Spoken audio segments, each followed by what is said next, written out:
Hello YouTube, Craig in here, and welcome back to my Let's Play series on Wolcen. This is episode 10, and this is going to be the final episode of my Let's Play Wolcen series. This should round out Act 1, and as you can see, I have changed my character up a little bit. I am no longer wielding a staff, I am wielding a projectile weapon, a pistol in my main hand, and a catalyst in my offhand. If you watched the last video, I had talked about changing my character's weapon and skills in the next video, which is this video, episode 10. And I decided to do that because one of the reasons was because I tried fighting the boss at the end of Act 1 here, and I failed miserably with my staff, so I'm going to give it another shot with this new class that I've done. I've redone all of my passive skills and my attributes, so I'm more of a ranged necromancer now. I have some of the necromantic spells, I have my poison golem still, but I am using projectile skills, which when you equip a pistol in your main hand and a catalyst in your offhand, you can cast spells and you can use those projectile skills. So I'm using both. I'm using willpower for the one, I'm using rage for the other, and kind of balancing the two. This character's still new to me, so there are a lot of skills that I'm not taking advantage of. But I've got the auto turret, I've got Havoc Orb, I've got a couple other skills in here that I'm using, and they seem to be working pretty well. Actually better than what I had before, so I'm really liking this new build. So I've been also looking around online, just looking at how popular Wolcen is right now. I've been looking at Twitch, I've been looking at YouTube, and I noticed that the YouTube videos for this game are kind of off the charts. I mean, there's a lot of people that are interested in watching videos on Wolcen, but Twitch is like way down. There's only like 200 people last time I looked that were even, watching people stream this game. So I went out, did a little bit more research, looked at some message boards, looked at some, Reddit, just some comments on Wolcen right now. It seems like there's a big divide right now between people that think it's a Diablo clone and people that really like this game, for what it is. So I gotta say, I like the game. I did only plan on doing one chapter as a playthrough. This is a long game, and these videos are kind of longer than I'd like them to be, but I did want to, at least show my audience the, this game, if they don't have it, so they can make a decision on whether they want to get it or not. And also, I just thought it was a good game. I'm a big fan of Diablo, like I mentioned in other videos. Big fan of Diablo, big fan of, Torchlight. Big fan of these types of RPG games, and I just wanted to show you guys what this looked like, give it a little playthrough, and let you see and kind of make up your own decision whether you think this is a good game or not. I'd also consider doing a walkthrough of this first chapter of Wolcen, just to show people what the game, how to get through this first area and get through all this stuff. But I don't know that I'm gonna end up doing that. Like I said, these videos are long. This game is long, and getting through that first chapter would be a lot of videos. They'd probably be pretty long, and it's probably more than I want to take on right now.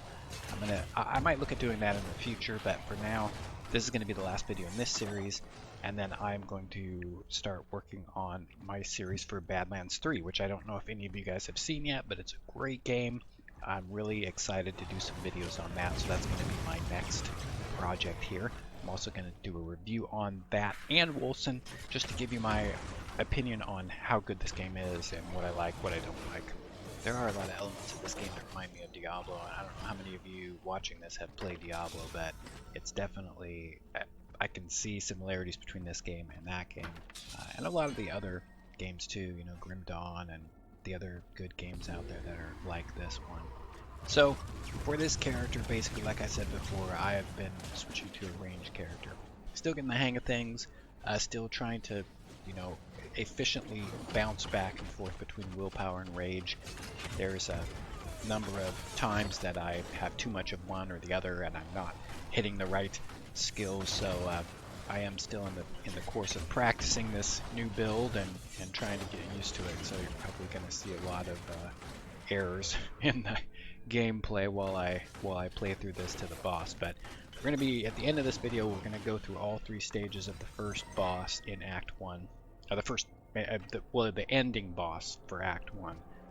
And he can be kind of tough, actually. I fought him more than once just to try to get to the point where I could defeat him, and even though I did get past him, it was very difficult to do. I don't know whether it was just my character or maybe I didn't practice him enough, but I did find that a lot of people have that same issue with this last boss. So watch the fight, let me know what you think. But yeah, I don't think I did an exceptional job at it, but I did manage to kind of blunder my way through and get him down. So we're working our way towards to the end of this, and I wanted to just let you guys know that the cutscenes, as per my former videos on this, I'm going to leave the cutscenes and the character dialogue in so you can see those. I'm not going to skip past those, so you can go ahead and see those, and we're going to have quite a few actually in this video. There's a lot of it leading up to the boss, so I'm going to leave all that stuff in, but just want to let you guys know that. And I'll also probably try to show you my passive skill tree, like where my skills are right now and what I've spent my attribute points on.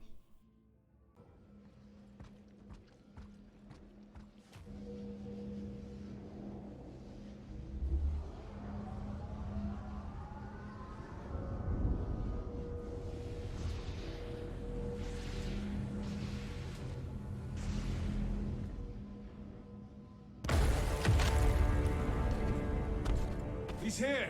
Take position! Edric! Is that you? What the hell are you doing here? So glad to see a familiar face. You won't believe what's been happening. Fancy armor. Why the promotion? Malus caught up with the fugitive Valeria. Grand Inquisitor Hemlock named me Justicar after the report of Malus's death. Edric, how did you know I was here? What do you want? You really think your whereabouts would not have been tracked? We know of your deal with the Merchant Prince, as well as your plan to find Valeria and her new allies. Edric, don't do this. You betrayed the Grand Inquisitor's trust. Now I, Edric, Justicar of the Republic, am tasked to bring you back. Listen to me. There is no time for this. What the hell do you think I'm doing here? We have to stop this cult now. You will have the opportunity to explain yourself at your trial. Surrender now, traitor. How can you do this? Don't make me force you to comply. Stand down.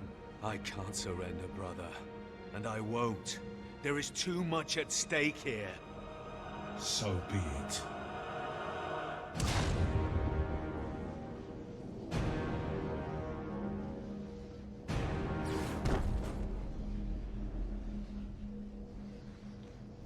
Okay, so this is phase 1 of this boss, and he's got a couple attacks here. He does like this charging maneuver, which you just saw right there. He'll do a maneuver where he shoots like a gun at you. Right there, you'll see the cone, and he'll shoot the gun. And then he does this other skill where he puts up a shield. See, there's a shield that he just kind of shoots at you. If you can get behind him, you can still do damage outside of that shield and just hit him from behind, or drop a turret behind him if you have that skill. That'll also work too. Now I actually do okay in this phase of it. It's the third phase that I have the biggest problem in, and as you can see here, I was too far away from him and I got caught outside the shield. When he gets that shield up, you want to be close to him so you can go in behind him and give him damage. Edric, come back to your senses. I've always been loyal to you. You were my family with Valeria. You could have just left these lands as was requested of you. But you just had to save her, didn't you? She is our sister! But you? I'm not sure what you are now. Reckoning. Now here is phase 2 of this fight. He does some different maneuvers in this fight. He'll still do that charge maneuver at you.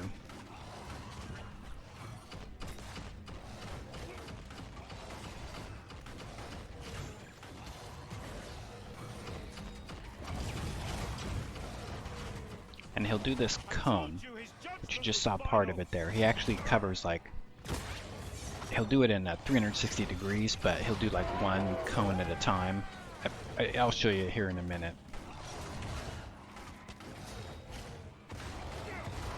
Okay, so you see that he's got a cone, cone, cone. He kind of just does like north, south, east, west. And there's little, I didn't really execute that very well, but there's a way that you can evade those if you're in the cone, just get out of it, and then when you'll be in another cone, just get out of that, and you'll be fine. This is one probably easier than phase 1, to be honest. I cared for you, brother, but you played us! You played us all! I will break your skull asunder! Ah! Ah! Stand up, Kerr! Okay, so this one is the craziest phase of them all. Fight me! He's got some different attacks. He does this spinning maneuver there. He's got another attack where he jumps, and when he lands, he shoots out these like fire bolts in 4 different directions. I seem to always get caught in these in this video, so I'm not showing you a good way of evading those. So don't do what I do, but it's easy to see where he's going to jump and get away from that. It was much harder for me to actually dodge the projectiles that come out when he lands. So, but there's definitely a way to do it. Again, don't do what I do. I do not execute this fight very well, so as you can see, I keep getting caught in those.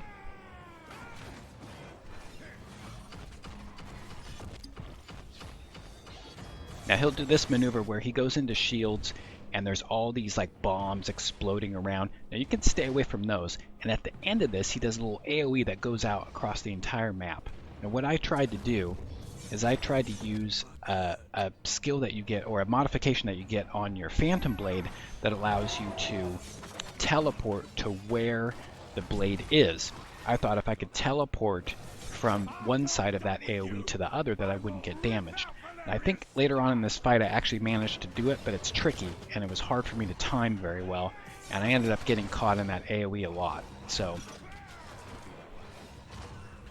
that was my strategy. If you have a way to jump over that or move past that AoE, that's great.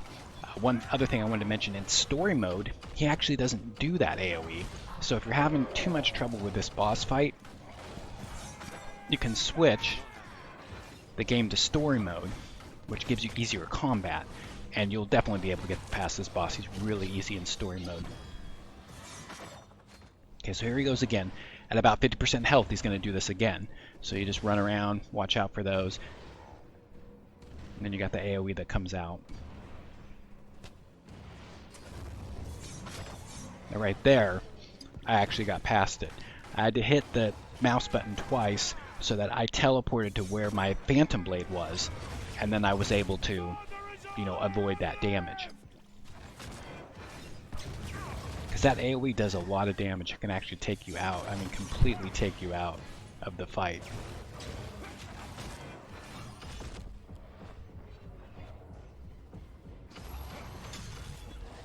Again, I'm probably showing you guys an example of what not to do in this fight, because I do not execute this very well. I do actually manage to defeat him, but it was close. So learn from my mistakes and don't do the same thing that I'm doing in this fight. I should have used my auto turret more. I should have evaded those, the projectiles that come out when he lands, when he does that jumping maneuver, and I should have been able to dodge this AoE attack much better with my skill.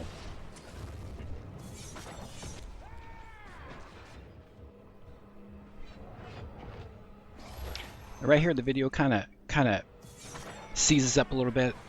I hadn't really experienced that in the game, but there was a brief, like 1 or 2 second lag where the screen just froze. I could still hear the sounds in the game, but it was very odd. And I thought maybe it was my video recording software, but I actually had that problem again when I wasn't recording. So watch out for that. I'm not sure really what made that happen. The game's performed pretty well until that point, so I'm really not sure why that was an issue.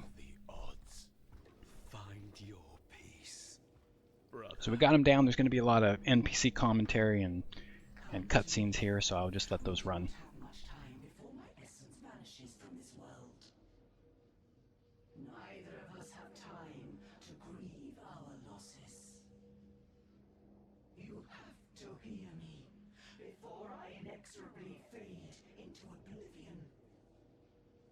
Stopping the core. Udai made sure this process could not be interrupted until after it ran its course. Not from here, at least. If you want to stop the core and save the city, you have to find the conflux of energies on the other end of this beam and end the process from there. Can't we just destroy the core? No, that would require an unfathomable amount of power. You will have to find the main superstructure where the conflux is taking place and stop the Covenant of the Blind. But you cannot do this alone. Find the followers of Anathea, the Searing Song. Mortals that worship one of the 3 last primordials. They are natural enemies of those you seek to stop, and might be your only chance to get to the conflux. Great. Religious fanatics. Just my luck. Fine. I will seek this cult for help. Maybe they will understand why my powers manifested. Thank you, mortal. My time in this world is over, and I cannot sustain this shape any longer. My last deed, mortal, shall be to share what's left of my power with you. Alright guys, we're approaching the end of the video here, and I just wanted to let you know that this will be the end of my Wolcen Let's Play series. This is the end of Act 1, so I wanted to just end it here. I think this is a good place to end the series. And I hope you guys got some good idea of what Wolcen's like, whether or not it'd be a good game that you'd want to play or not. Even though I didn't perform well through this playthrough, and there's probably a lot better players out there than me. I hope you enjoyed it. I'm going to be doing more Let's Plays, some walkthroughs, and some reviews. It's pretty much what my channel is going to be about: reviews, walkthroughs, and some Let's Plays on stuff that I think's good, like Wolcen. So stay tuned. Thanks for subscribing. Thanks for liking the videos. Thanks for viewing them. And I will talk to you guys soon. Craig out.